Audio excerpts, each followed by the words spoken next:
mein Name ist André. Ich stehe vor den Trümmern meines alten Lebens. Mittlerweile habe ich verstanden, dass diese Trümmer nicht nur Zerstörung bedeuten, sie sind auch ein Fundament. Unter all dem Schutt liegen die Wurzeln dessen, was wirklich schiefgelaufen ist. Und genau diese Wurzeln wollen wir heute gemeinsam ausgraben. Ganz vorsichtig. Ganz ehrlich. Ganz tief. In der ersten Folge habe ich euch meine Geschichte erzählt, ohne jede Beschönigung. Wie ich aus einer tiefen, oft unbewussten Unsicherheit und Angst die Frau verloren habe, mit der ich mein Leben vor Gott besiegeln wollte. Mit der ich eine Familie gründen wollte, ein Zuhause schaffen wollte, ein Leben aufbauen wollte, das Bestand hat. In der zweiten Folge haben wir angefangen, den Kreislauf praktisch zu durchbrechen. Ihr habt Werkzeuge bekommen, den Timeout als Notbremse, das Trigger-Tagebuch, die gewaltfreie Kommunikation mit Ich-Botschaften, tägliche Reflections und Atemübungen. Viele von euch haben mir geschrieben, teilweise sehr berührende, sehr offene Nachrichten. André, die Tools helfen mir wirklich im Alltag. Ich habe jetzt schon 3-mal einen Timeout genommen und bin nicht explodiert. Das ist neu für mich. Aber nachts, wenn alles ruhig ist, kommt diese Enge wieder hoch. Diese Angst, nicht genug zu sein. Diese Panik, dass ich nur durch Kontrolle verhindern kann, dass sie geht.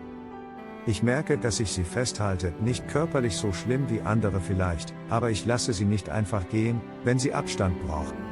Ich will reden, ich will klären, und dadurch mache ich es nur schlimmer. Genau da setzen wir heute an. Diese Folge ist die tiefste, die emotionalste und wahrscheinlich auch die schmerzhafteste bisher. Sie heißt, die Wurzeln der Unsicherheit, warum wir kontrollieren müssen und wie wir loslassen lernen. Wir bleiben nicht an der Oberfläche. Wir graben. Wir schauen uns an, woher diese tiefe Unsicherheit kommt, die so viele von uns, vor allem Männern, aber auch Frauen, dazu bringt, den Partner zu kontrollieren, festzuhalten, zu überwachen, emotional zu manipulieren, verbal zu verletzen und in manchen Momenten auch körperlich Grenzen zu überschreiten, wie es mir in einer sehr dunklen Phase passiert ist. Ich sage das ganz klar und ohne Ausflucht. Es gab Situationen, in denen ich sie nicht durch die Tür gelassen habe, weil ich unbedingt weiterreden wollte. Weil ich dachte, wenn sie jetzt geht, ist alles vorbei. Weil ich in Panik war. Ich habe sie festgehalten, nicht geschlagen, nicht gewürgt, nicht gestoßen, aber ich habe sie festgehalten, so dass sie nicht gehen konnte. Und das war Gewalt. Das war eine Form von körperlicher Kontrolle und Einschränkung der Freiheit. Das war nicht okay. Das war falsch. Und genau dafür habe ich Verantwortung übernommen und tue es weiter jeden Tag. Ich erzähle euch das nicht, um mich selbst zu geißeln. Ich erzähle es, weil ich möchte, dass ihr wisst, ich bin kein Heiliger. Ich war kein Monster. Ich war ein Mann, der so große Angst hatte, verlassen zu werden, dass er aus dieser Angst heraus Dinge getan hat, die er heute mit tiefer Scham betrachtet. Und genau aus diesem Grund gehen wir heute an die Wurzeln. Weil die oberflächlichen Tools, so wichtig sie sind, nur dann wirklich halten, wenn wir den Motor verstehen, der den ganzen Zyklus antreibt, die Angst, nicht genug zu sein. Die Angst, verlassen zu werden. Die Angst, wertlos zu sein. Wenn wir diesen Motor nicht verstehen und langsam umbauen, kommen die Spannungen immer wieder. Die Tools werden irgendwann anstrengend. Und irgendwann bricht der alte Kreislauf wieder durch. Deshalb graben wir heute. Erstens. Sehr ausführlicher Recap, wo stehen wir und warum wir jetzt so tief gehen müssen. Folge 1, grundlegende Aufklärung, was toxisches Verhalten ist, von subtiler emotionaler Kontrolle bis hin zu physischen Grenzüberschreitungen. Der Gewaltzyklus mit seinen 4 Phasen. Die Folgen für alle Beteiligten. Die klare Botschaft, Veränderung ist möglich, aber sie braucht Verantwortung, keine Ausreden. Folge 2, praktische Unterbrechung des Zyklus Timeout als mächtigste Sofortmaßnahme. Trigger erkennen und dokumentieren. Gewaltfreie Kommunikation mit den 4 Schritten. Tägliche Habits, Atemtechniken, Reflexion, Dankbarkeit.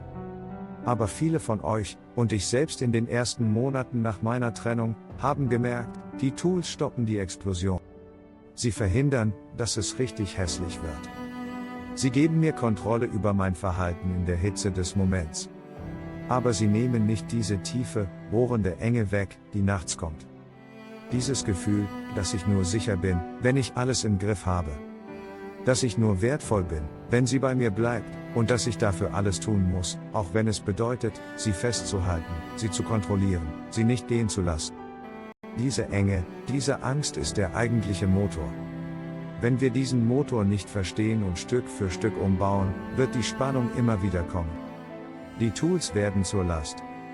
Und irgendwann reicht ein einziger schlechter Tag, und der Zyklus dreht sich wieder. Deshalb gehen wir heute an die Wurzeln. Mit viel Respekt vor deinem Schmerz. Denn diese Wurzeln sind keine Charakterschwäche. Sie sind alte, oft sehr frühe Verletzungen. Und Verletzungen kann man heilen. Zweitens. Die zentrale Wurzel, die Angst, nicht genug zu sein, und daraus die Panik vor Verlust. Fast jedes kontrollierende, toxische oder gewalttätige Verhalten in nahen Beziehungen hat eine gemeinsame, tiefe Quelle, eine oft unbewusste, aber extrem starke Angst, nicht genug zu sein. Nicht liebenswert zu sein. Nicht wertvoll zu sein. Und daraus folgend, die panische Angst, verlassen zu werden. Du kontrollierst das Handy nicht primär aus Misstrauen. Du kontrollierst es, weil tief drin die Stimme sagt, wenn ich nicht aufpasse, findet sie jemanden, der besser ist als ich. Du wirst laut, wenn sie Kritik äußert, nicht weil die Kritik so schlimm wäre, sondern weil sie dich sofort an den Punkt bringt, an dem du dich wertlos fühlst. Du hältst sie fest, lässt sie nicht durch die Tür, nicht aus purer Dominanz, sondern weil in diesem Moment die Panik schreit, wenn sie jetzt geht, ist alles vorbei. Dann bin ich allein. Dann bin ich nichts. Ich kenne diesen Moment aus eigener Erfahrung. Es war keine körperliche Gewalt im klassischen Sinne. Aber es war Kontrolle durch Festhalten. Es war das Gefühl, wenn ich sie jetzt gehen lasse, verliere ich sie für immer. Und genau dieses Festhalten war der Moment, in dem ich die Grenze überschritten habe. Das war nicht okay. Das war Gewalt, auch wenn es nur Festhalten war. Und ich sage das heute laut und klar, weil ich möchte, dass jeder Zuhörer weiß, auch kleine Grenzüberschreitungen sind ernst. Auch sie haben Folgen. Und auch dafür kann und muss man Verantwortung übernehmen. Diese Angst ist bei fast allen Männern und vielen Frauen in Täterarbeitsprogrammen der rote Faden. Respect UK, BAG-THG, Belouf-Modell, überall wird berichtet. Über 90% der Teilnehmer nennen als tiefsten Treiber Angst vor Verlust und geringen Selbstwert.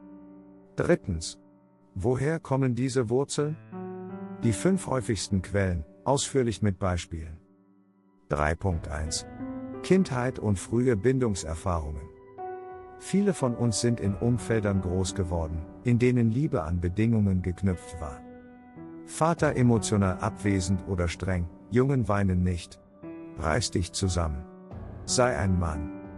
Mutter überfordert, mal sehr liebevoll, mal plötzlich kalt oder distanziert. Du hast gelernt, Liebe ist nicht verlässlich, ich muss sie mir verdienen, ich muss sie festhalten. Trennung der Eltern, ein Elternteil geht plötzlich, das Kind zieht den Schluss, wenn ich nicht perfekt bin, wenn ich nicht alles richtig mache, verlassen mich die Menschen. Das ist das, was die Bindungstheorie, Bowlby-Ainsworth, unsicher ambivalente oder ängstlich vermeidende Bindung nennt. Als Erwachsener wiederholst du unbewusst das Muster, du klammerst, kontrollierst, hältst fest, um die alte, kindliche Angst nicht noch einmal spüren zu müssen. 3.2. Toxische Männlichkeitsbilder, die gesellschaftliche Prägung. Von klein auf bekommen wir eingetrichtert, ein richtiger Mann hat alles im Griff. Ein richtiger Mann zeigt keine Schwäche. Ein richtiger Mann lässt sich nicht verlassen, er verlässt. Ein richtiger Mann ist stark, dominant, der Beschützer. Filme, Rap, Social Media, Werbung, Fitnesskultur, überall wird suggeriert, dein Wert als Mann hängt davon ab, wie stark du wirkst, wie wenig du Emotionen zeigst, wie sehr du die Kontrolle hast. Verletzlichkeit gleich Schwäche. Angst zeigen gleich unmännlich. Also unterdrücken wir Angst, Traurigkeit, Scham, und was rauskommt, ist oft Wut und Kontrolle. Die einzigen Gefühle, die erlaubt sind. 3.3. Frühere Verletzungen in Beziehungen. Eine Ex hat dich betrogen. Oder hat dich ohne Erklärung verlassen. Oder hat dich jahrelang klein gemacht. Das sitzt tief. Und statt es zu verarbeiten, trägst du diese Wunde in die nächste Beziehung. Du denkst, diesmal passe ich besser auf. Du projizierst, alle Frauen sind so. Du baust Mauern aus Misstrauen, Fragen, Überwachung. 3.4 Geringer Selbstwert und gesellschaftlicher Leistungsdruck. Viele Männer definieren ihren Wert über Leistung, Job, Geld, Status, Fitness, Sex, wie stark sie wirken. In der Beziehung wird der Partner dann zur Spiegelung dieses Werts. Wenn sie geht, du fühlst dich wie ein Versager. Also tust du alles, um sie zu halten, auch wenn es bedeutet, sie einzuschränken. 3.5 Das Nervensystem in Daueralarm.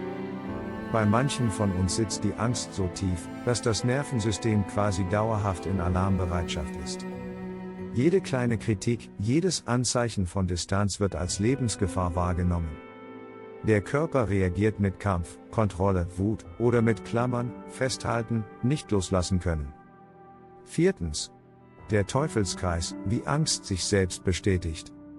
Tiefe Angst, ich bin nicht genug, sie wird mich verlassen, starkes Bedürfnis nach Sicherheit, Kontrolle als vermeintlicher Schutz, Überwachung, Festhalten, Vorwürfe, emotionale Manipulation, Partner zieht sich zurück, weil er sie sich nicht frei und sicher fühlt, deine Angst wird bestätigt, siehst du, sie distanziert sich. Noch stärkere Kontrolle, Partner leidet massiv oder geht wirklich, du fühlst dich noch wertloser, deine Angst wird stärker, loslassen fühlt sich in diesem Kreislauf an wie freier Fall ins Bodenlose. Aber genau da, im bewussten Loslassen, beginnt die wahre Sicherheit. Die Sicherheit, die aus dir selbst kommt. 5. Wie heilst du diese Wurzeln? Ein realistischer, langfristiger Weg. Das ist kein Wochenendseminar.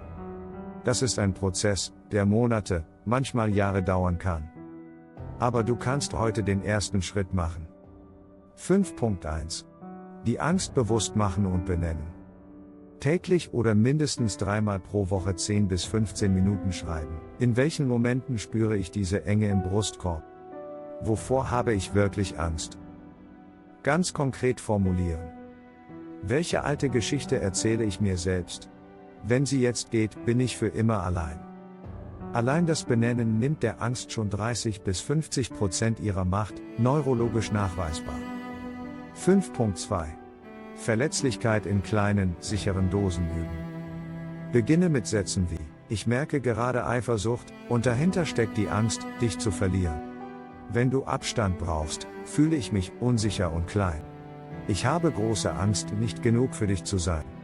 Das ist keine Schwäche. Das ist die stärkste Form von Männlichkeit, die es gibt. 5.3 Selbstwert unabhängig von der Beziehung aufbauen. Pflege Hobbys, die dir wirklich Freude machen, unabhängig von ihr.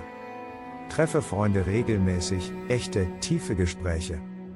Setze dir kleine, erreichbare Ziele außerhalb der Beziehung, Sport, Lernen, Kreativität.